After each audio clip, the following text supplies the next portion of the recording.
Welcome to Blizzard Fire. We hope this video helps fire up your solution.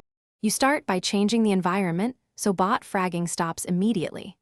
Adjust bot spawn density and weapon loadouts to keep them from clustering. Once done, lower their aggression and prioritize human targets over bots. Make sure to switch any practice mode friendly fire toggles off and set clear engagement ranges so bots won't rush tight angles. These first steps reduce accidental team kills and give you control of pacing, so you can proceed to refine behavior without chaos. Once the basics are stable, you tune behavior parameters for consistent results. Reduce movement jitter and sharp direction changes so bots don't bump teammates. Next, increase reaction timers and slightly lower aim assist so they behave more like players.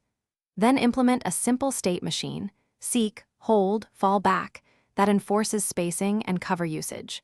Make sure to test in short rounds and tweak values iteratively. Small changes reveal emergent issues quickly, letting you balance realism and safety. Finish by validating in full scenarios and iterating on edge cases.